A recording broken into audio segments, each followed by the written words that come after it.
Ang kaibahan ng ating Panginoong Hesus compare sa mga nabuhay na maguli katulad ni Lazarus at ng babae na 12 years old na anak ni Jairus is that si Jesus, nung siya'y namatay, yung kanyang muling pagkabuhay ay naiprophesy niya na bago pa man siya mamatay. Hindi katulad ni Lazarus, nung namatay siya, wala siyang kamalay-malay na bubuhayin siya ni Lord. Yung babaeng 12 years old na anak ni Jairus, wala siyang kamalay-malay na muli siyang bubuhayin ng Panginoon. Pero si Jesus, bago pa man siya mamatay, na-predict niya na kagad na sabi niya, on the third day, I will rise again from the dead. In fact, thousands of years before, meron ng mga propesiya na merong isang Mesayang darating na magliligtas ng ating mga kasalanan. Oo, siya ay mamamatay para sa iyo. Oo, ililibing si Jesus para sa iyo. But on the third day, He will rise again from the dead. Ibig sabihin, yung kanyang ipinangako bago pa man siya mamatay, na siya ay muling mabubuhay, hindi nabigo ang mga disipulo. Hindi nabigo tayong nananampalataya sa kanya sapagkat yung pinangako niya, tinupad niya. Okay? Yung naiprophesy na fulfill.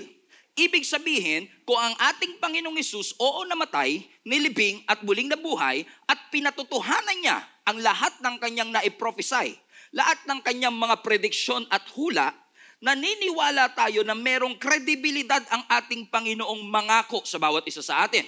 Ibig sabihin, kung ang Diyos ay nangako sa iyo, paniwalaan mo sapagkat yung isa sa pinakamahirap at imposibleng sitwasyon na namatay ka't muli kang mabubuhay, tinupad ng Panginoon, anong pangako pa kaya ang hindi kayang tuparin ng Panginoon sa iyong buhay?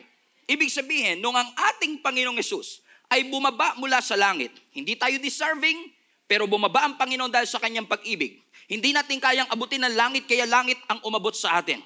Hindi tayo perfecto, pero ang Diyos ang ating perfection. Mahina tayo, hindi tayo karapat-dapat, pero dahil sa pagmamahal ng Diyos, bumaba siya dito upang mamatay, ilibing, at muling mabuhay para sa bawat isa sa atin.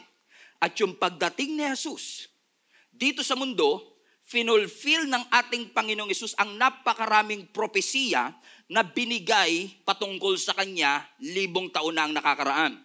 In essence, Jesus fulfilled the prophecy about His life, about His birth, about His ministry, about His death, and about His resurrection.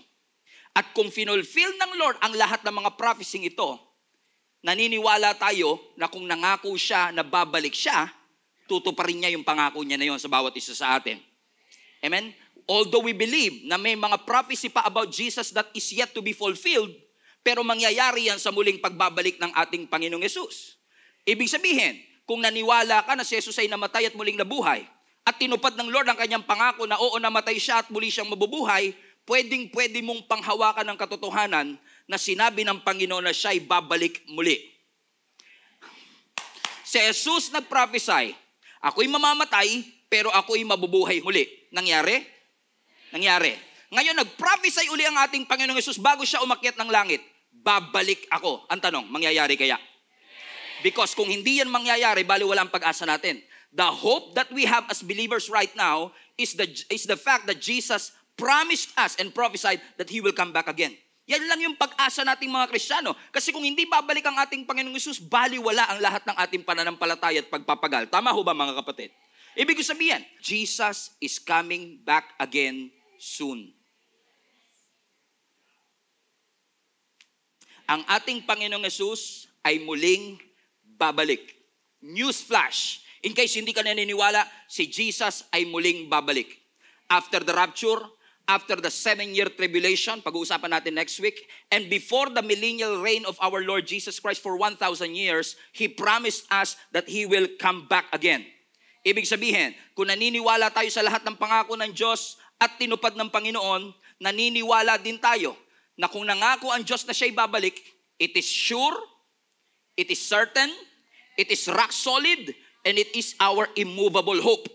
At sa kanyang muling pagbabalik, ang second coming ng ating Panginoong Hesus comes with great power and with great glory. Ang muling pagbabalik ng ating Panginoong Hesus will be, not probably, the second coming of Jesus Christ will be the most spectacular, jaw-dropping scene in all of history.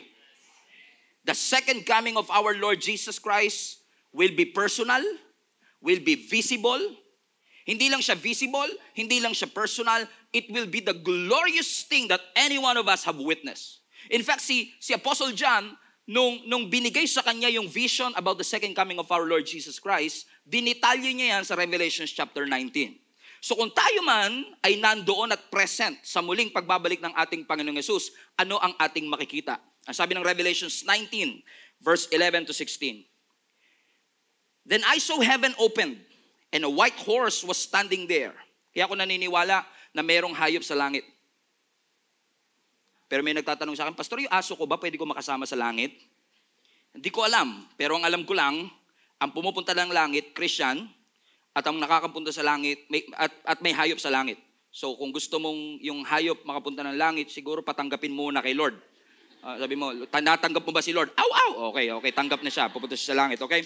So, and the white horse was standing there, at nakasakay dun sa horse na yun, its rider was named, capital F, Faithful and True. For he judges fairly and wages a right war. His eyes were like flames of fire, and of his head were many crowns. A name was written on him that no one understand except himself. He wore a robe dipped in blood, and his title was the Word of God. The armies of heaven, dressed in finest of pure white linen, followed him on white horses. From his mouth came a sharp sword to strike down the nations. He will rule them with iron rod. He will release the fierce wrath of God, the Almighty, like juice flowing from a winepress. On his robe and on his thigh was written, King of Kings and Lord of Lords. What a glorious sight to see the second coming of our Lord Jesus Christ. And in relation to our theme this year, Launch Out into the Deep, sabi ko sa Panginoon, Lord, dalin mo ang GSMNB Global Family sa mas malalim na pagkaunawa patungkol sa iyong salita. Kaya nga mga kapatid, without your knowledge, dito sa series na ito, mag-aaral tayo ng konting eschatology. Ano bang eschatology? Yung logy, biology, zoology, analogy. Ang ibig sabihin ng logy is study. So pag sinabi mong eschatology, eska, ibig sabihin last, huli. So eschatology means study of the last things. Pag-aaral patungkol sa pinakahuling mga pangyayari sa ating buhay. And I believe that today, in our generation, we are already in the last of the last days. The end is near. The beginning of the end is already happening. In fact, lahat ng nangyayari sa ating kapaligiran was prophesied in Daniel, in Zechariah, and all 21 chapters of Revelations was pertaining to the future that is to come. Although ang eschatology ay kinukonsider na controversial, non-practical, hindi masyadong magkasundo ang maraming Christians, maraming Bible scholars, kung ano ang timing ng rapture, kung kailan ba darating ang Great White Throne, kailan ba ang Armageddon and all of that, sino ba ang Antichrist, ano ba itong Antichrist na ito, susubukan natin pag-aralan yan in the weeks to come. Pero alam ko hindi tayo magkasundo sa timing na ito, pero alam ko lahat tayo nagkakasundo, si Jesus ay muling babalik. At yung kanyang muling pagbabalik will play a major role in this study of the last days. Bakit second coming? Extra rice po kasi, Pastor, yung bumalik ako, second coming na yon. Yun yung extra rice, okay? Bakit si Jesus ay babalik for the second time? Ano ba yung first coming? Pumunta na ba si Jesus dito? Yes, ang first coming was on Christmas. Nung ang ating Panginoong Yesus ay bumunta dito sa earth bilang baby, lumaki siya, nag-minister, namatay, nilibing at muling nabuhay para sa atin. So lahat tayo, most people agree with the first coming. Ang hindi tayo magkasundo, yung second coming. Okay, what's the difference between the first coming and the second coming? In fact, ang mga Jewish people, they still believe na yung first coming hindi pa nangyayari. Kaya maraming mga Israelites hindi Christian. Because hindi sila naniniwala na si Jesus yung Mesayang dumating, yung first coming. So hanggang ngayon, naantay pa rin nila yung first coming, samantalang tayo nag-aantay ng second coming. So ano ang difference ng first coming and second coming? Tignan nyo itong table na ginawa ko to differentiate the first coming and the second coming. Sa first coming, He came to die for our sin. Sa second coming, He will come to rule. Difference yan. Sa first coming, He was rejected. Sa second coming, He will be received. Sa first coming, He came as a servant. Sa second coming, He will come as a judge and as a king. So ibig sabihin, merong major difference between the first coming and the second coming. So ibig sabihin, wala tayong problema sa first coming. May problema tayo saan? Sa second coming. In fact, the generation of believers believed na sa panahon nila darating yung second coming. And ngayon, naniniwala tayo na sa generation natin darating ang ating Panginoong Yesus. Amen? Kung kaya't may mga tao, lalo yung mga hindi naniniwala sa Diyos, lagi tayong sinusubok, lagi tayong pinipersecute. Ilang libong taon na yung pinangakong second coming, hindi naman bumabalik. Ilan ng mga religious leaders ang nag-predict ng muling pagbabalik ni Jesus, hindi naman nangyari. Baka naman hindi na totoo yung Diyos na pinapanampalatayaan ninyo. Baka naman yung pangako niya, hindi niya na kayang tuparin. Posibleng mangyari at posibleng pinagdadaanan natin. Pero huwag kayong mabahala kasi si Peter mismo, inassure tayo na merong mga taong tatawa sa iyo kung naniniwala ka muling babalik si Jesus. Ano sabi ng 2 Peter chapter 3 verse 3? Una sa lahat, first of all, dapat niyong malaman na sa mga huling araw ay pagtatawanan kayo ng mga taong namumuhay ayon sa sarili nilang pagnanasa.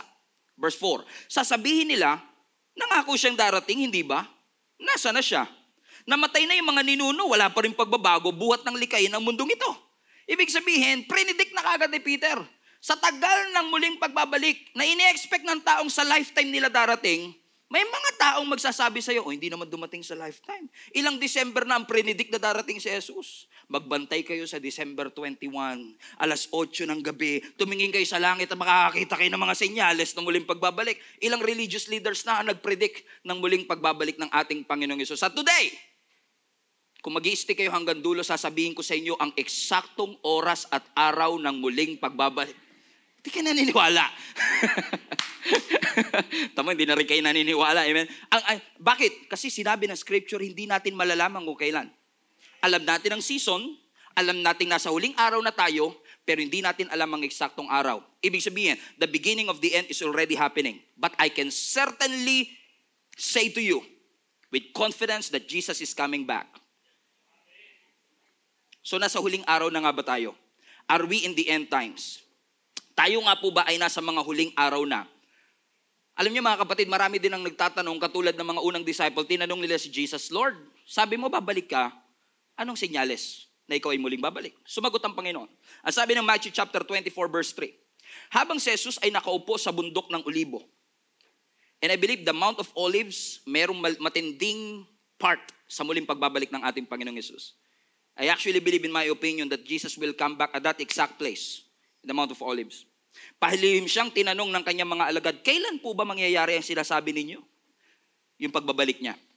Ano po magiging palatandaan ng inyong muling pagparito at katapusan ng mundo? Sino sa inyo nagtatanong, kailan ba matatapos ang mundo? Sabagay, concern nyo muna ngayon yung katapusan ng buwan, di ba? Kung kailan kayo magbabayad. Okay, wala na muna yung katapusan ng mundo. Okay, so nagtatanong sila, kailan ba ang katapusan ng mundo? Sumagot si Jesus.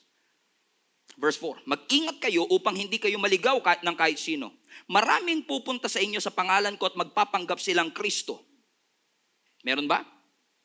Meron bang pumupunta at nagpapalaganap na sila na ang susunod na Kristo? Appointed? Okay. Mag-ingat daw kayo sapagkat marami siyang maliligaw. Verse 6, makakarinig kayo ng mga gera, labanan at makakabalitan ng mga digmaan sa iba't ibang dako. Nangyayari? Nangyayari. Ngunit huwag kayong mabahala. Dahil talagang mangyayari yan. Yun. Kasi minsan masyado tayo nakatingin sa gera. Ang sabi ng Lord, signs yan ng paparating na end times. Sa muling, kung excited ka sa second coming, dadaan ka talaga dito sa sign. Pero hindi porket nakakita ka ng sign, yun na yun. Sa NLEX ka, pag nakakita ka San Fernando, Pampanga, nasa San Fernando ka na ba? Hindi pa. Sign lang yun. Ng papuntang destination. So sinasabi ni Jesus Christ, kung makakita man kayo ng mga digmaan, kung may mga magpo-profess mang sila ang Kristo, huwag na kayong masurpresa. Maging alerto kayo pero huwag kayong masusurprise. Kasi talagang darating yan. Pero bilang mananampalataya, huwag kayong mababahala dahil talagang mangyayari yan, bagamat hindi pa yun ang katapusan ng mundo. Ang linaw naman, di ba? Okay? Klaro ba mga kapatid? Verse 7, maglalaban ang mga bansa. Nations will rise against nations. Gayon din ang mga kaharian, kingdom against kingdom. Magkakaroon ng famine, tagutom, lilindol sa maraming lugar. Nangyayari? Verse 8, ang lahat ng mga ito'y pasimula pa lamang. Ayun na, patay tayo. Pasimula pa lang yun, Lord. Pasimula pa lang ng paghihirap na tulad ng isang babaeng nanganganak. Bear that in mind.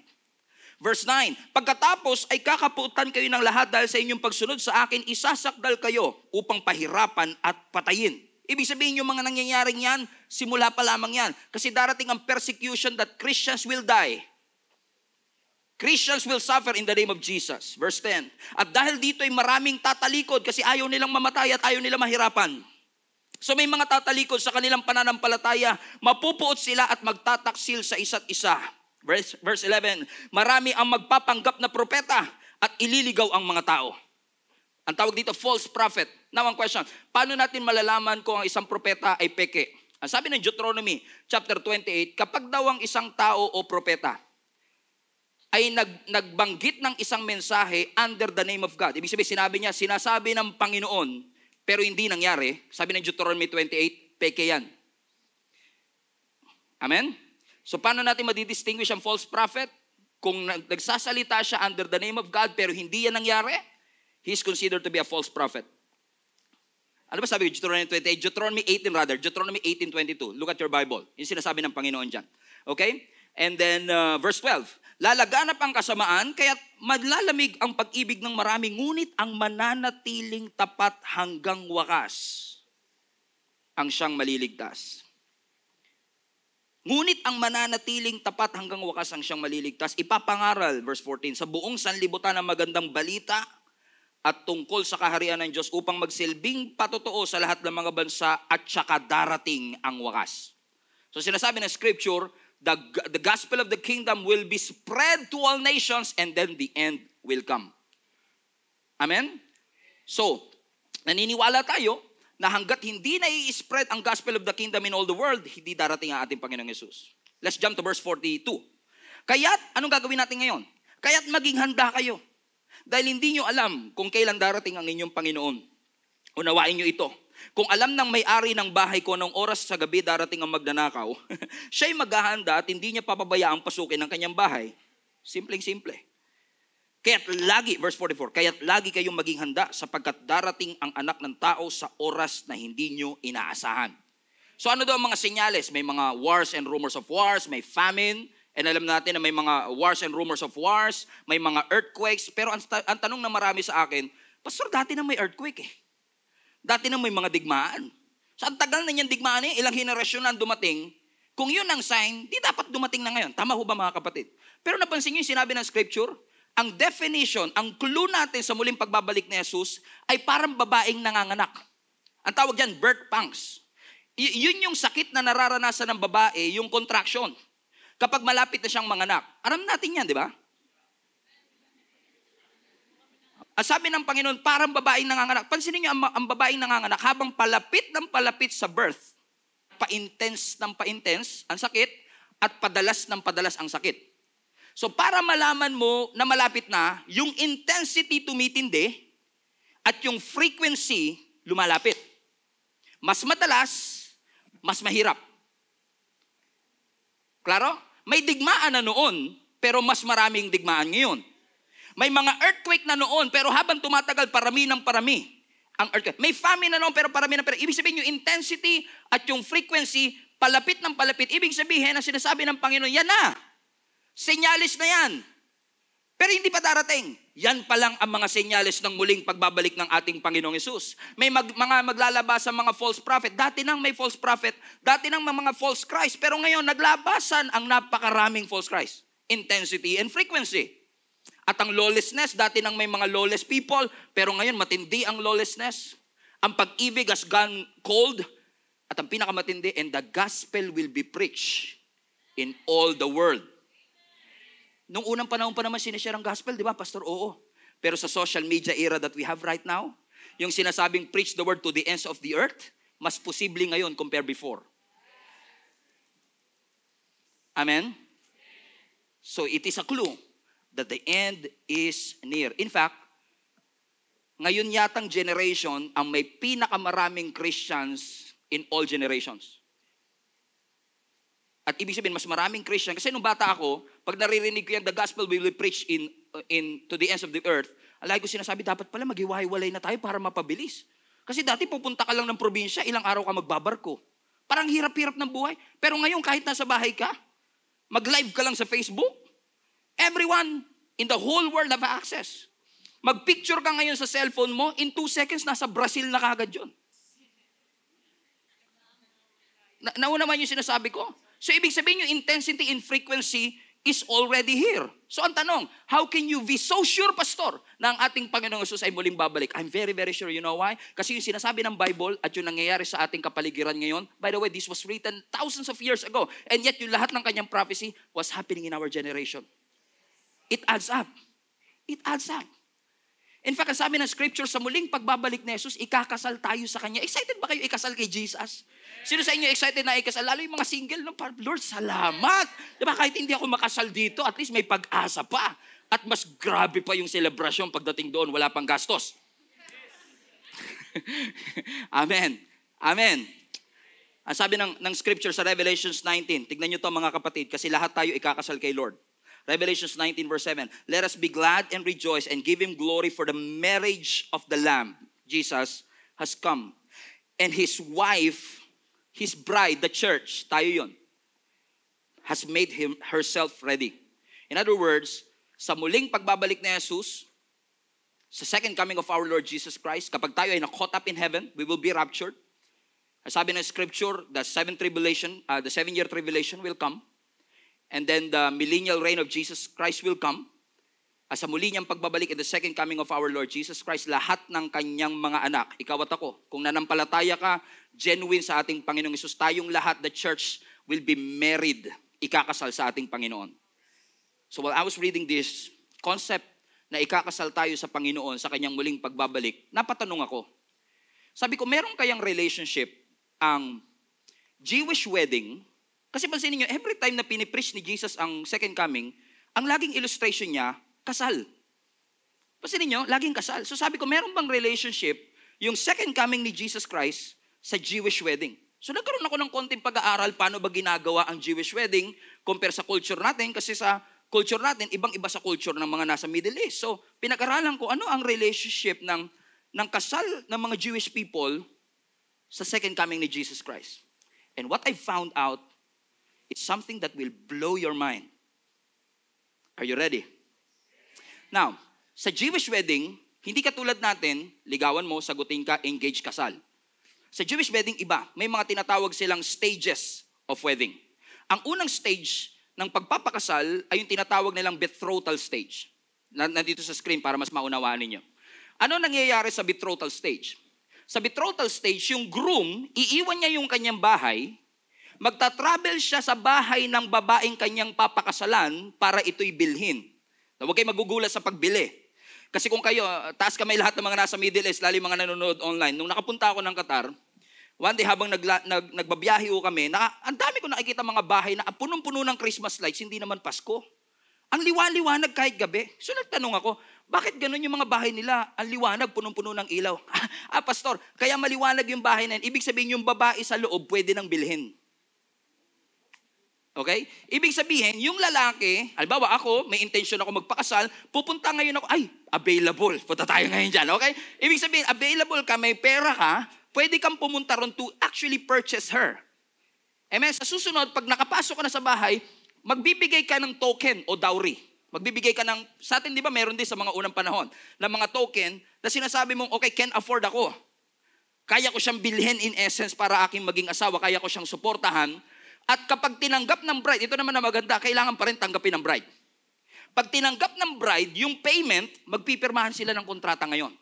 Ang tawag dun sa kontrata is ketubah. Meron silang signing of the contract. Ibig sabihin, ikaw ngayon ay engaged na sa akin. Ito yung nangyari kay Mary and Joseph. Kaya nagulat si Joseph, di ba, nung nalaman buntis si Mary, betrothal na kami. May pirmahan na kami ng kontrata, tapos bigla kang buntis. Hiwalayan ko na yan. Di ba, kaya sabi niya, I will divorce her. Naalala niyo mga kapatid? Mary and Joseph, nanay tatay ni Jesus. Come on, review. Okay. Second coming na tayo. Ano pala? Christmas pa lang tayo. Okay. Very good. So, nagpipirmahan sila, ketubah. And then, pagkatapos nun, pag nag-agree ang parehong party, pati mga magulang, mag-iinom sila ng wine. Okay? Pagkatapos ito, sa stage 2, mga kapatid, pupunta sila sa tinatawag nilang presentation. So, ngayon, nagpirmahan na ng kontrata. Ibig sabihin, kahit anong mangyari, engaged na tayo, tayong ay kakasal. Ang gagawin ko ngayon, uuwi ako sa bahay ko, bilang groom, at maghahanda ako ngayon ng bahay na titirhan namin. Ang tawag doon is presentation stage. Ang tawag doon is kiddushin or engagement, kung saan ang groom, babalik siya sa kanyang bahay at magko-construct ng kanilang magiging bahay. In essence, ipaghahanda niya ng bahay yung kanyang bride. At pagkatapos niya maipaghanda ng bride, ang gagawin ng groom is he will return. Pag natapos yung bahay, tsaka siya babalik sa kanyang bride. Pero ang catch is this, hindi alam ng bride kung kailan siya babalik. Interesting, isn't it? So, most of the time, 1 year. Pero minsan mas maaga sa 1 year. Kaya naaalala nyo yung parable of the 10 virgins? Di ba may hawak sila mga lampara, hindi nila alam kung kailan babalik yung bridegroom. Kaya walang oil yung iba may oil, at kailan babalik? Di ba nung may sumigaw na, andyan na ang groom! Tsaka lang nila. Wala silang kamali-mali kung kailan. Nag-aantay lang sila sa muling pagbabalik ng groom. Ine-expect nilang babalik, pero hindi nila alam kung kailan. And then, sa kanyang muling pagbabalik stage 3, yung tinatawag nating ceremony. So, darating ang groom, pero i-a-announce ang kanyang pagdating sa pamamagitan ng pagsigaw. So, sisigaw ngayon, andyan na ang groom! At lahat sila maa-alert. And upon arrival, the bride will remain hidden for 7 days. Lalo yung mga sobrang critical sa kanilang culture, hindi mo na lumalabas ang bride for 7 days. Ang bride will remain hidden for 7 days. Habang hinahanda yung ceremony ng kanilang kasal, at pagkatapos ng ceremony, ang pinakauli sa lahat, i-consummate nila, verse 4, they will consummate their marriage and live together as husband and wife. Doon na mapupunta sa honeymoon stage. So what now, Pastor? Balik tayo sa stage 1. Stage 1. Ang sabi sa betrothal stage, yung groom, iiwan yung kanyang bahay, pupunta sa bride para bilhin siya. Katulad ng ating Panginoon. Iniwan niya yung kanyang heaven, tinitirhan, para pumunta sa earth, tinitira nating mga bride, to purchase us. Para bilhin tayo. Anong binili ng Panginoon sa atin sa pamamagitan ng kanyang dugo? Binili niya tayo sa pamamagitan ng dugo. At kapag binili na tayo, ang groom natin ay magbibigay ng kanyang token. Ano yung token ng Panginoon? Yung kanyang buhay. Binigay niya sa atin. At pagkatapos, at kapag yung bride tinanggap, pag tinanggap mo, magpipirmahan kayo ng kontrata. Because when you accept the blood of Jesus in your life, you are now under a new covenant. Para kayo nagpipirmahan ng bagong covenant ng Panginoon. Ano sinasabi nyo? Amen? Ang sabi ng Panginoon, babalik ako muli. Pero sige, sa muling pagbabalik mo, nandito lang ako. Sa'yo lang ako. May covenant. Sa muli niyang pagbabalik, and then they drink cup of wine. They don't have any idea. Amen? That the drinking of a cup of wine or communion sa atin is very relatable. That after the purchasing, nung binili tayo sa pamagitan ng kanyang dugo, amen, we have now the bread and the wine as a proof of the sacrifice of our Lord Jesus Christ. Amen. Now, ang sabi ng scripture, pagkatapos ng stage na to, aalis uli ang groom.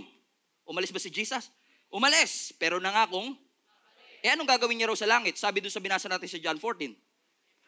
Di ba sabi na sa John 14, babalik ako, ipaghahanda ko lang kayo ng mansyon nyo sa langit. Balik tayo sa stage 2.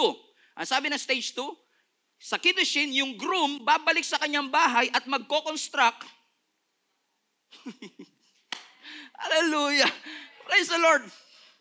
Amen. Magko-construct ng kanilang sariling bahay, and then, paggawa na yung bahay, the groom will return for his bride.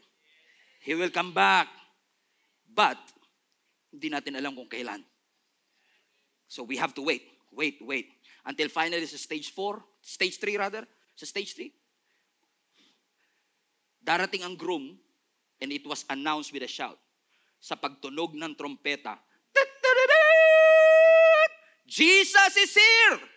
At sa kanyang puling pagbabalik, makakasama tayo. The bride will remain hidden for days. You know why? Because yung 7 days dito is a picture of the 7-year tribulation. We will be hidden with Him. Hindi tayo kasama sa paghihirap. We will be hidden for 7 years until the second coming para sa ating stage 4, sa ating ceremony kung saan i-consummate natin ang marriage natin, and we will live with God for eternity. Praise the Lord. Alam niyo yung feeling na habang nag-aaral ka, gusto mo sumigaw pero wala. Wow! Lord! What a revelation. Sabi ng Matthew 24 verse 50 rather, babalik ang Panginoon. Actually, talinhaga to, kinat ko na lang sa verse 50 for the sake of time. Matthew 24 verse 50, babalik ang Panginoon ng aliping yon sa araw na hindi niya inaasahan at sa oras na hindi niya alam. So, my friends and family, maraming Christians ngayon are obsessed with trying to figure out kung kailan babalik ang ating Panginoon. We are not called to figure out what day Jesus will come back. We are called to be ready. Live ready until He's coming. So it's not what day, but be prepared today. Maging handa tayo ngayon. So ang tanong, importante bang pinag-aaralan natin ang muling pagbabalik ni Jesus? Importante bang alam natin na si Jesus? Yes! Because kung naniniwala kang si Jesus ay muling babalik, makaka-apekto yan sa buhay mo. Makaka-apekto yan sa behavior mo. It will impact your attitude. So kung seryoso ka talaga sa future mo at seryoso kang muling babalik ang ating Panginoong Jesus, dapat nakaka-apekto yan sa present mo. Kapag seryoso ka sa future, makaka-apekto yan sa discipline mo sa present. Bakit, Pastor, may mga Christians ngayon na parang tamad, parang walang pakialam? Ibig sabihin lang, hindi sila seryoso. Kung may manliligaw kang tamad, hindi seryoso yan. Kasi kung seryoso ka talaga, na ikaw ay mapasagot, ay ipupurso ka niyan, ihahatig ka niyan. So kung pinaglalakad ka niya mag-isa ng hating gabi, hindi seryoso yan. Single sa agad tayo Single and secure.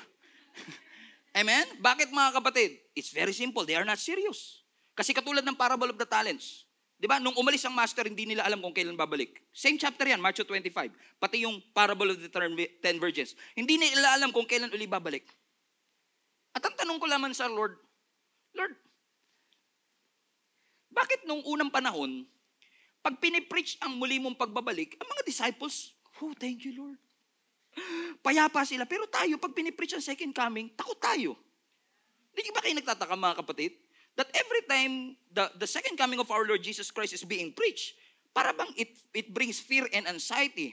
And it should, kung hindi ayos ang ating buhay, it should bring fear and anxiety kung wala kang relasyon sa ating Panginoon.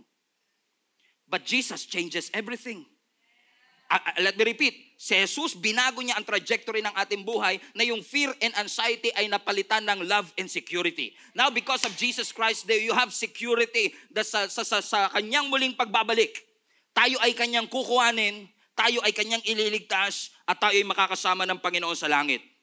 Pero habang tayo ay nandito pa, importante yung paraan ng ating pamumuhay. How you live in this earth matters. So ang question, do you really believe that Jesus is coming back again? Let me repeat. Do you really believe? Put that in the chat. Yung sagot ninyo, do you really believe that Jesus is coming back again? Let me repeat. Naniniwala ka ba na si Jesus ay muling babalik? Well, kung talagang naniniwala ka, dapat nakaka-apekto yan sa mga ginagawa mo ngayon. Kaya nagtataka ko sa iba, naniniwala daw sa tithes and offering, pero hindi nagta-tithes. It doesn't make sense, isn't it? If you really believe what you believe, it will affect how you act, how you talk, how to live your life. Now, knowing that Jesus will come back sa panahon na hindi mo alam at sa panahon na hindi mo inaasahan, dapat may sense of urgency. Hindi ka papayag na merong member ng family mo na hindi kumikilala kay Lord. If you really believe what you believe. Yung nga lang minsan, we profess we believe, but we don't really believe. Amen. Naniniwala ka bang dapat nagtututbrush tayo? Come on. Layo, pastor Seryoso na kami Dito na, toothbrush na naman. Sino sa inyo naniniwala na kailangan tayo nagtututbrush? Nagtututbrush ka ba? O buti pa yung toothbrush, pinaniwalaan mo, ginawa mo. Pero minsan tayo naniniwala tayo sa muling pagbabalik ng ating Panginoong Jesus, pero bakit walang epekto? Bakit parang we're still complacent? Amen? Alam niyo kung bakit most of Christians right now, sabi nga ng scripture, sabi ni Apostle Paul, even the elect will be deceived pagdating ng last days. Kasi minsan tayo, we are believing in our chosen truth. But believing in your chosen truth doesn't make it true. Hindi porket naniwala ka sa ganitong katotohanan, yun ang katotohanan. Amen? And when you believe that Jesus Christ will rise again from the dead, and He will come back again, yung decision mo na yan ay makaka-apekto. In fact, let me just say this to you. Kahit ikaw ay tumanggap na sa ating Panginoong Yesus at meron kang assurance na kung ikaw man ay babawian ng Lord ng buhay, ikaw ay mapupunta sa langit, yung paraan ng iyong pamumuhay dito sa mundo ay dapat nakaka-apekto pa rin dun sa paniniwalang meron ka. Yes, hindi ka niligtas sa pamamagitan ng mabubuting gawa, pero yung mabubuting gawa na yan ay hindi mawawalan ng saysay sa muling pagbabalik ng ating Panginoong Yesus. Bakit? Kasi ang sabi ng Scripture, lahat ng tao ay haharap sa judgment seat of Christ, sa harapan ng ating Panginoon at ipagsusulit natin ang lahat ng ating mga ginagawa. Lahat tayo ay haharap at magsusulit sa lahat ng mga naging desisyon natin dito sa mundong ito. Kaya nga ang pakiusap sa atin ni Apostle Paul, ikaw man ay kasama ang ating Panginoon, dapat tayong lahat ay mabuhay na kasama siya at merong expectation na sa kanyang muling pagbabalik kasama niya tayo na maliligtas. Ibig sabihin, it will affect your decisions right now. Bakit? One day haharap tayo sa dambana, sa judgment seat of Christ. Amen? Ang sabi ng 2 Corinthians chapter 5, verse 8 to 10. Verse 8, we are confident, I say, and would prefer to be away from the body and at home with the Lord. So we make it our goal to please Him. Listen, make it your goal to please the Lord while you are here on earth. Sabi mo sa katabi mo, i-goal mo na parangalan ng Panginoon habang ikaw ay nandito. Tanyo, ayaw nyo nga sabihin eh. Amen. Sabi mo sa katabi mo, i-goal natin na parangalan ng Panginoon habang tayo ay nandito sa mundong ito. Maaaring sinasabi ng iba, bakit ko pa i-goal? Ang goal ko lang, pastor, mapunta lang sa langit, masaya na ako eh. Bakit ko pa kailangan i-goal na parangalan ng ating Panginoon? Sabi nga ni Apostle Paul, we make it our goal, verse 9, to please Him whether we are at home in the body, ibig sabihin nasa katawan ka pa, yung kaluluwa mo, or away from it. Buhay ka man o patay, dapat ang goal mo, parangalan ng Panginoon. Bakit daw? Verse 10, because we must all appear before the judgment seat of Christ so that each of us may receive what is due to us for the things done while in the body, whether good or bad. Ito na. Yun na nga ba sinasabi ko, Pastor, kaya ayoko talagang invite yung kasama ko dito ngayon sa bahay kasi baka mamaya ito na namang second coming, scare tactics na naman to. Tatakutin mo na naman kami na kami haharap sa dambana ng judgment ng ating Panginoon. Kaya naman pag natakot ka talaga, Lord, sige na, tinatanggap na po kita. Sige na, Lord. Pati aso ko sama mo na. Aw, di ba? Pagharap natin sa ating Panginoong Yesus, kung ikaw ay totoong believer ng ating Panginoong Yesus, God will not judge us based on our sin. Because our sins are already paid for by the blood of Jesus at the cross. So kung haharap ako sa judgment seat, wala itong kinalaman sa aking kasalanan, ba't pa ako haharap sa Panginoon sa kanyang judgment seat? Ang key, mga kapatid, is in the Greek word of the word judgment seat. Ang judgment seat of Christ, everybody say judgment seat. Marinig pa lang kasi natin yung judgment seat, diba? Takot na takot ka na, judgment, diba? Uy, judgment. Pero actually, ang judgment seat, mga kapatid, is also known as Bema. Bema seat of Christ. Everybody say Bema. Now, alam ko hindi tayo familiar sa Bema, pero ang ibig sabihin ng Bema, mga kapatid, I have this picture with me. Sa sports kasi, ang mga Greek, sila nagpasimuna ng Olympics. Okay? Sila nagpasimuna ng Olympics at meron silang tinatawag na Bema seat kung saan doon nakatayo yung judge para kung may nanalo, first, second, third, siya yung nag-a-award nito. Naunawaan niyo, mga kapatid? So lahat ng judge na nakaupo doon sa judgment seat, o ang tawag nila ay Bema seat, dyan nakaupo ang judge to give awards sa mga athletic position.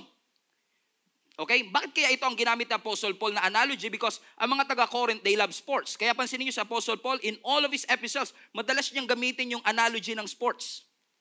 Yung pagtakbo, run the race with endurance, the race that God has set before us. Mahilig siya sa sports. No? Pansin niyo ba? Amen? Kaya dito sinasabi ni Apostle Paul, you will face the judgment seat of Christ. Ang Greek word dito is the Bema seat. When Christians are facing the Bema seat of Christ, you will not be judged if you will go to heaven or not. So it's not about the issue of your salvation. It is the issue of your stewardship.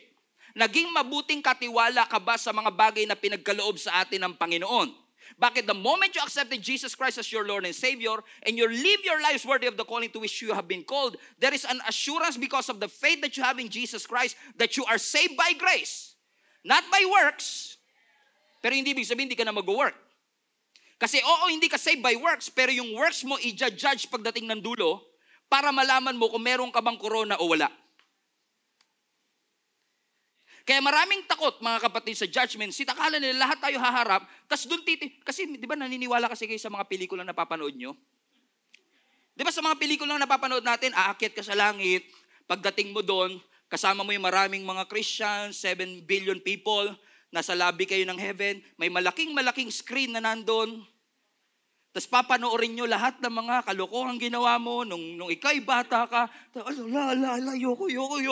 Diba? Kaya takot na takot tayo kasi nahihiya tayo. Paano kung nandito yung kasamahan ko? Paano kung nandito yung mga kasamahan ko? Because we are afraid na makita natin ang ating mga kasalanan doon sa screen na yun. By the way, hindi biblical na may screen sa Bible, may screen sa heaven, although naniniwala kung posibleng meron kasi advanced technology meron sigurado ang heaven.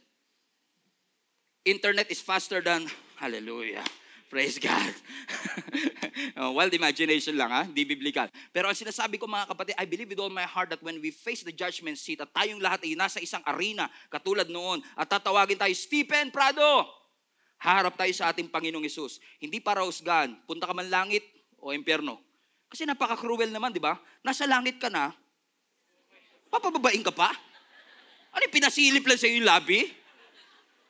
O total nasilip mo na, o inggit ka sa kanila, baba ka ngayon sa'yo. That doesn't make sense, isn't it? If you will go to heaven, you will go to heaven. If you will go to hell, you will go to hell. Amen? If you renounce Jesus as your Lord and Savior, at ni-refuse mong tanggapin si Jesus bilang Panginoon at tagapagligtas, walang salvation sa'yo, kapatid. Pero the moment na tinanggap mo ang ating Panginoong Jesus as your Lord and Savior, and you live your lives by the grace of God worthy of the calling to which you have been called, naniniwala ko, you got born again, and since you got born again in the Spirit, you will be with God in heaven, together with your family and friends. Kaya ako naniniwala mga kapatid, may nagtanong sa akin, Pastor, pagdating ba natin sa langit, magkakakilala ba tayo? I think so. I think magkakilala tayo. You know why? Kasi napansin niyo yung story ng ni Lazarus at yung rich man na napunta sa Hades, na sinabi nung rich man, Abraham, pwede niyo po bang utusan si Lazarus na ilagay niya lang po sa tubig yung kanyang daliri, ilalagay ko lang po sa dila ko sa sobrang init? Ibig sabihin, kilala niya. Tama? Si David, minsan nanalangin siya nung namatay yung kanyang anak. Sabi niya, Lord, one day I will see him in heaven. So I really believe magkakilala tayo. Tsaka it doesn't make sense. Tingnan niyo, halimbawa, tinawag ka, Stephen Prado, huhusgahan ka sa iyong mga ginawa. Babalikan natin ang iyong buhay. Ikaw ay naging pastor ng Jesus is Alive community. Naging pastor ba ako? Ang asawa mo ay si Jenny Pratt. May asawa ba ako? Imagine niyo kung di tayo magkakilala, you don't have memories of all. Ano i-judge sa'yo? Ano i-judge sa'yo? Paano mo malalaman na, oo nga, ginawa ko nga yun. Nag-share nga ako ng gospel. Nakakilala nga sila sa Panginoon. Hallelujah. Kung di mo naman maalala, I believe with all my heart, magkakilala tayo. Okay? When we go to heaven. But that's not the big issue. Kung hindi ka naniniwala, okay, fine. Walang problema. O hindi tayo magkalaban, okay? Minor lang yan. Hindi natin kailangan. Ang importante, naniniwala kang si Jesus andaan sa kaligtasan, okay? Okay, yun ang importante. Okay. Amen? Bakit? Pagharap natin sa Bema seat, ano ang titignan ng Panginoon? 1 Corinthians chapter 3. We're about to close. Verse 11. For no other foundation can anyone lay that which is laid, which is Jesus Christ. Now, if anyone builds on his foundation, his life, with gold, silver, and precious stone. Everybody say gold, silver, precious stone. Maganda yan. Group A. Or wood, hay, and straw. Group B. Each one's work, bawat gawa natin, will be clear, for the day will declare it. Because it will be revealed by fire. Para yung susunugin yung gold, silver, and precious stone, susunugin yung wood, hay, and straw, and the fire will test each one's work of what sort it is. Verse 14. If anyone's work, gold, silver, or precious stone, or wood, hay, and straw, which he has built, it endures. Ibig sabihin, nung sinunog, hindi nasunog. He will receive a reward. Verse 15. And if anyone's work is burned, yung kabila naman, nalunod, he will suffer loss. But he will be saved. So kahit yung gawa mo, wood, hay, and straw, nasunog, wala kang crown, pero at least ligtas. Thank you, Lord. Pasang-awa nga lang. Hallelujah. Amen. Sabi mo sa katabi mo, huwag ka naman pumayag na pasang-awa ka lang. Hallelujah. Amen. Bakit? Ako, I'm an advocate na dapat tayong mga Christian, hindi natin pinupurso maging pasang-awa lang, okay na tayo. Mababang goal yan. Alam niyo kung bakit? Think about this. Ang ibubuhay mo lang dito sa mundo 70 years. Kung umabot ng 70. Pero malamang sa kinakain natin, baka 55 pa lang no? Atakihin na tayo sa puso. 55 to 70 years old, napaka-ikse. para magliwaliw tayo at magpakasasa. O kaya naman, ayoko mag-serve. Kilala ko si Jesus, tanggap ko siya, pero ayoko mag-serve. Ayoko magbigay ng tithes. Ayokong gawin ang pinapagawa ng Panginoon. Kaya nung sinunog dun sa Bema Seat, ay, ubos lahat Wala kang corona. Pasado ka, pero wala kang corona. Imaginein mo, buong buhay mo sa heaven, wala kang corona. For eternity. And wala lang tayong time to study. Even pagdating natin sa langit, God will place us in levels of influences. May mga taong may mga influences doon, yung maraming crown. Yung maraming rewards. They have influences. So imagine niyo, ay okay lang sa akin makapasa kahit walang crown. Pero for eternity. Wala kayo. Talagang satisfied na kayo, no? Galing talaga ng logic ninyo. Kasi may mga nagsasabi naman, pastor, paano to kung halimbawa, bago ako naging Christian, marami naman ako naging good works. Tumulong ako sa mahihirap, nagbigay ako sa mga charity. Pag sinunog yun, di ba, gold, silver, and gold. No, any works that you do, kung hindi mo kilala si Jesus Christ, is wood, hay, and straw. Kasi ang description ng Bible dyan is filthy rags. So lahat ng ginawa mo without Jesus Christ, all of them, is wood, hay, and straw. But every time you serve the Lord, you give to the poor, you share the gospel of Jesus Christ, and you do that with the right motive, sinunog ng Panginoon, wow, may eternal value. And all of us will receive crown. Ang sabi ng scripture, merong 5 types ng crown na pwedeng ma-receive ang mga Christian. We don't have time to study, pero kung disciplined ka, you have a crown. Kung may na-invite ka sa church at kumilala sa Panginoon, you have a crown. If you will endure until the end, you will have a crown. Ang mga pastors and leaders na naging tapat sa kanilang responsibility, you will have a crown. Ibig sabihin, wala dapat tayong takot pag humarap tayo sa judgment seat of Christ. Kasi kapag humarap tayo sa judgment seat of Christ, ang tinitimbang ng Panginoon, meron ka bang gold, silver, and precious stone? O ang iyong gawa ay wood, hay, and straw? And I pray na tayong lahat, when we face the judgment seat of Christ, ang makikita ng ating Panginoon is gold, silver, and precious stone.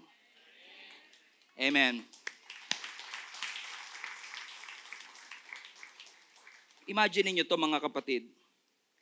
Ang binayad ni Lord sa iyo, quality. Ang redemption mo, quality. Tapos yung buhay mo, cheap. Huwag ka papayag. You are paid with quality, redeemed with quality, but we live cheap lives. Huwag ka papayag mga kapatid. Sulitin natin habang inaantay natin ang groom sa kanyang muling pagbabalik at kinoconstruct niya yung ating marital home. Sa iyong pag-aantay, make the most of every opportunity that you have to serve others, to read your Bible, to share the gospel to your family and friends, especially to your family. You know why? Kasi hindi lang ito yung judgment na kakaharapin ng tao. Kasi ang tanong, paano naman yung mga hindi kumilala kay Jesus? Pag umarap sila sa judgment seat of Christ, hindi sila haharap sa judgment seat, kapatid. Kapag sila ay hindi Christian at hindi kumilala kay Lord, ibang trono yung kanilang haharapan. Ang tawag dito is the Great White Throne. Iba ito sa Bema Seat, ibang judgment ito sa Bema Seat. Now I understand there are some people, some Christians that believe na lahat ng tao dadaan sa Great White Throne, at kapag okay ka sa Great White Throne, tsaka ka palang pupunta sa judgment seat. I acknowledge that. But upon reading, I can sense in my spirit that all Christians will never face Great White Throne. But if it is, it's okay. Ready naman tayo Kung marap naman tayo, ready tayo. Amen? Na naniniwala ako na ang mga hindi Christians na mga hindi Christian na tumanggap kay Jesus Christ will face the Great White Throne. Now, what will happen to the Great White Throne? Sa Great White Throne, ito yung tinatawag nating final judgment. Lahat ng mga patay na hindi kumilala kay Kristo at yung buhay pa na hindi tumanggap kay Jesus Christ ay haharap sa Great White Throne para ma-distinguish kung sila'y pupunta sa impyerno o sa langit. Ang sabi ng Revelations 20, chapter 11, verse 15, 11 to 15 rather. And I saw a great white throne, and the one sitting on it. The earth and sky fled from his presence, but they found no place to hide. I saw the dead, both great and small. Both great and small. Mahirap, mayaman, may influence o wala. Pare-pareho silang haharap before God's throne. And the books, everybody say books. Pasin nyo may S. The books of works will be opened, including the book of life, another book. And the dead were judged according to what they have done as recorded in the books. Verse 13. The sea gave up to its dead, and death and the grave gave up to their dead. and all will judge according to their deeds. Then death and grave were thrown into the lake of fire. This lake of fire is the second death, and anyone whose name was not found recorded in the book of life was thrown in the lake of fire. Every name will be checked. Ang pangalan mo ba ay nasa libro ng buhay? Kung wala ang iyong pangalan sa libro ng buhay, ang sabi ng scripture, ikaw ay tatapon sa dagat-dagatang apoy kasama ni Satanas na nandoon.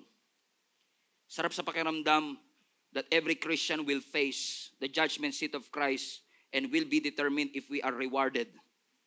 Pero sa great white throne, hindi reward ang pinag-uusapan, kundi punishment.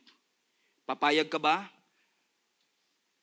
I don't say this to emotionally drive you to do it, but I just want to prove a point here. Papayag ka ba na ikaw ay nasa Bema seat at ang iyong pamilya nasa great white throne? Do not. Kaya natin pinag-aaralan ng second coming of our Lord Jesus Christ is in order for every Christian right now, hearing under the sound of my voice, to have a sense of urgency. Malapit nang bumalik ang ating Panginoong Yesus at ang ating mga pamilya ay papunta sa great white throne. And we're not doing anything. Lagi ko nga ito sinasabi, minsan, pag inaaya natin ang ating mga family to go to church, punta kang church, mama. Sabi ng mama natin, ayoko. Okay po, sige, okay po. Ayaw mo po eh. Pero minsan, pag inaaya natin sa swimming, ma, swimming tayo. Ayoko, sige naman, mag-i-enjoy ka dun. Mangingitim ako dun. Ako na bahala, sagot na kita. Buti pa sa swimming, pinipilit mo siya. Pero minsan sa church, isang hindi niya lang, okay na. Bakit parang mas may urgency pa tayo sa pag-i-invite sa swimming kaysa pag-i-invite sa kanila sa isang lugar na magkaka-apekto sa kanilang eternal value? Now, hindi ko alam ang inyong sitwasyon. Wala po akong balak na kayo ay husgahan and to emotionally drive you today para konsensyahin tayo. And that's not the point. My point is this. We will be judged based on the decisions that we'll make here on earth. Reward or punishment? I will choose reward. The time has come na muli na malapit na dumating ang ating Panginoon. Kung hindi mo tatanggapin si Jesus bilang iyong tagapagligtas, you will be punished. But if you will accept Jesus Christ as your Lord and Savior, you will be rewarded. So if you really believe that Jesus is coming back, and if you really believe in hell, please do something with your family. Please do something with your friends. Please do something with your office mates. And if it's true na talaga magkakilala tayo pagdating doon, maaaring sasabihin sa atin ng iba, ang tagal mo nang alam tong Jesus, ba't di mo man lang shinare sa akin? And they will face the great white throne because they have no idea about the Jesus that we accepted in our lives. So my friends and family, I want to encourage all of you, even those who are watching us online, huwag kang maging tahimik pagdating sa pananampalataya mo sa Panginoon. Kung sa swimming, ini-invite natin sila with urgency, ililibre mo pa sila.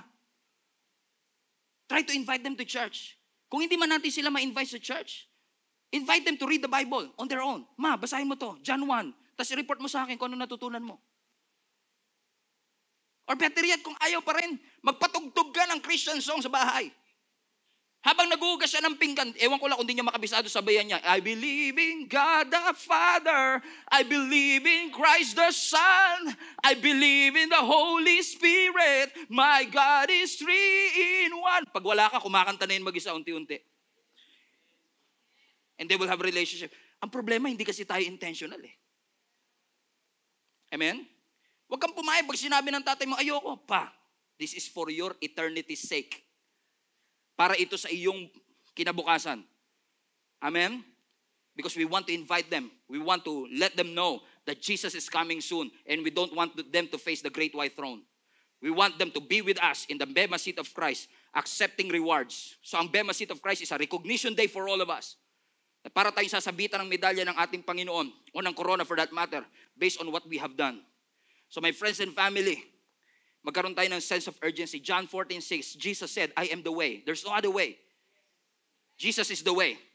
Jesus is the truth. And Jesus is the life. Good works is not the way. Coming to church is not the way. Hindi porket pumunta sa church, okay na. Ang Pepsi na nasa Coke na bottle, Pepsi pa din. Kahit pumasok ka sa McDonald's, hindi ka magiging burger. You have to have a personal relationship with our Lord Jesus Christ. Believe in the works of Jesus Christ. Kasi hindi natin alam kung ano mauuna. End of our world or end of the world. Katapusan ng buhay natin o katapusan ng mundo. Pero kung ano man ang mauna, I will continue to share the good works, the good news of our Lord Jesus Christ. Mga kapatid, alam kong darating ang ating Panginoong Hesus at malapit na, pero huwag kayong maging obsessed masyado trying to figure out itong pagbabalik ng ating Panginoon. Just continue to live your normal life. And just continue to share the gospel, make disciples, come to church, read your Bible, invite your friends and family. Just keep on doing that. And hopefully by the grace of God, we will continue to advance God's kingdom by doing so. Kasi minsan masyado tayong obsessed sa pag-aantay kung kailan darating, na hindi natin napag-aandaan na kung yung mga kapamilya ba natin ay nandun. Ang utos ng Panginoon, be prepared. Live ready, hindi sinabing be paranoid. Paranoia is not preparation. Huwag tayong maging paranoid dito mga kapatid. Kundi, maging seryoso tayo. Malapit na pong dumating ang ating Panginoong Hesus.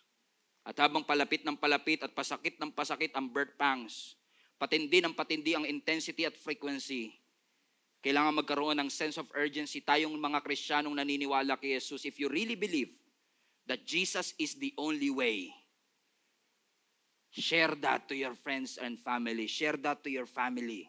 Please. So that they themselves will encounter Jesus as their Lord and Savior. Amen? Be intentional about it. Alam ko kung gaano kayo katahimik right now, but I know God is speaking life into you, reminding you of the sense of urgency that we should have when it comes to this. This life is nothing. Wala po ito. Pero yung buhay na susunod, yung papalapit, yun yung buhay na mas importante. And God wants us to live with Him in all eternity. All for God's glory. In Jesus' name we pray. Let's bow down our heads.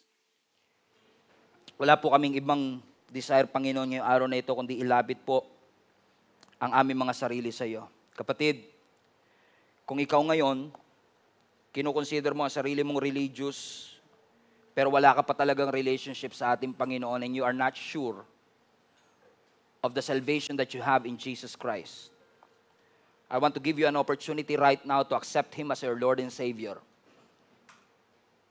Hindi tayo tatanggap ng relihiyon, hindi pagsama sa isang organisasyon, kundi pagbubukas ng iyong puso para tanggapin si Jesus bilang Panginoon ng iyong buhay. Kung nais mo na magkaroon ng kasiguraduhan ng iyong kaligtasan, na sa muling pagbabalik ng ating Panginoong Hesus, sigurado kang makakasama ka ng Panginoon and possibly we will face the judgment seat of Christ, receiving rewards of everything that we have done sa pamamagitan ng pangalan ng ating Panginoong Hesus. Tanggapin mo ang ating Panginoon ngayon at sumunod ka sa panalangin ito. Just repeat after me. Panginoong Hesus, ako po ay narito ngayon. Inaamin kong ako'y makasalanan. Binubuksan ko po ang aking puso. Pumasok ka, Panginoon. Patawarin mo ako sa lahat ng aking mga pagkakasala. At magmula ngayon, ikaw ang maging Panginoon, tagapagligtas, at Diyos ng aking buhay. I want to be with you in the second coming. In Jesus' name. And Father, we also pray for our friends and family. Mga tao, O Diyos, na lagi naming nakikita, lagi naming nakakausap. Pero tinalo kami ng hiya at takot para i-share sa kanila ang gospel. Tinalo kami ng complacency at katamaran to share the gospel to them. Naging kampante kami, Panginoon, into this natural, predictable life. At nakalimutan namin yung sense of urgency na muli ka pong babalik. At sa muli mong pagbabalik, lahat po kami ay haharap sa iyo, judging by our deeds and actions. Pero ngayon, Panginoon, akin pong pinapanalangin, bigyan niyo po kami ng lakas ng loob at tapang na ang gospel mo, Panginoon, ay ma-share namin sa aming pamilya. Sa anumang paraan, tulungan mo kami, O Diyos, na ang aming pamilya ay makapagsimula ng bagong relasyon sa iyo. Sawa na po kaming maging religious. Ang gusto namin, relationship sa iyo. Gusto namin, Panginoon, na ma-establish at re-establish ang relationship that we have. So I pray in Jesus' name that for the months to come, I can see in my spirit that families, oh God, will be joining us online. Families, Lord God, will be worshiping. And families, Lord God, will be listening to your word. And you will fulfill your promise, Lord God, as we continue to fight for our family, na sila man ay dadalin mo, Panginoon, sa iyo. At sila ay makagkakaroon ng personal na relationship sa iyo. Gamitin mo kami, ang aming buhay, ang aming actions, upang sila, Panginoon, ay hindi lang tumanggap, kundi mamuhay ng ayon sa iyong kalooban. Maraming pong salamat. And I also pray, Lord God, for every one of us, our entire global family. For many years, Lord God, marami po sa amin ang marahil we have been complacent, investing here on earth, but forgot to invest in your kingdom. Mas nag-focus kami sa aming career, nag-focus kami at nagpahalaga kami sa mga bagay na walang eternal value. Hindi masama. Pero alam ko, Lord, ninanais mo na ang bawat isa sa amin ay magtanim sa aming eternity. Kung kami man ay nakakalimot ng i-share ang gospel, paalalahanan mo kami. Kung kami man ay walang pagpapahalaga patungkol sa mga bagay na may eternal value, baguhin niyo po kami. Buksan mo ang aming puso, Panginoon, na magkaroon kami ng sense of urgency. Na sa iyong muling pagbabalik, O Diyos, ang nais namin, hindi lang yung corona, kundi yung makapaglingkod kami sa iyo face to face. Na ikaw ay maaming makaharap, Panginoon, makita ka namin, Lord God, face to face, and we will experience everything that you have promised to fulfill in our lives. We honor you. We glorify you, God. Alam kong hindi ka pa po tapos sa aming buhay, marami ka pa pong gagawin. Kaya, O Diyos, tinataas ko sa iyo ang lahat ng papuri, ang lahat ng pagsamba, sa napakaraming bagay na ginawa niyo po at gagawin pa sa aming buhay. Lord, I want all of us to celebrate the second coming of our Lord Jesus Christ. Teach us to live ready and be ready. In Jesus' name we pray. Everybody shout, Amen. Palapakan natin ang ating Panginoon. Come on.